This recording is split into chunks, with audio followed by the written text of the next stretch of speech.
পবিত্র রমজান মাস উপলক্ষে দেশের সকল ধরনের প্রতিষ্ঠানের অফিস সময় সকাল ৯টা থেকে বিকেল ৩:৩০ পর্যন্ত পুনর্বিন্যাস করে দিয়েছে জনপ্রশাসন মন্ত্রণালয়। ২৪ ফেব্রুয়ারি মন্ত্রণালয় থেকে এই সংক্রান্ত প্রজ্ঞাপন জারি করা হয়েছে।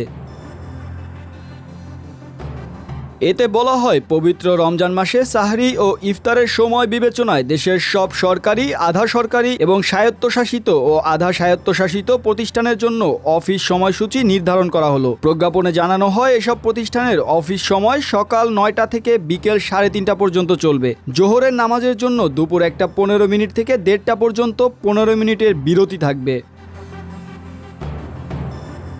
ব্যাংক, বিমা, অন্যান্য আর্থিক প্রতিষ্ঠান, ডাক, রেলওয়ে, হাসপাতাল ও রাষ্ট্রায়ত্ত শিক্ষা প্রতিষ্ঠান, কলকারখানা এবং অন্যান্য জরুরি সেবা দেওয়া প্রতিষ্ঠান জনস্বার্থ বিবেচনায় তাদের নিজস্ব আইন বিধি অনুযায়ী অফিস সময়সূচি নির্ধারণ ও অনুসরণ করবে বলেও প্রজ্ঞাপনে জানানো হয়েছে।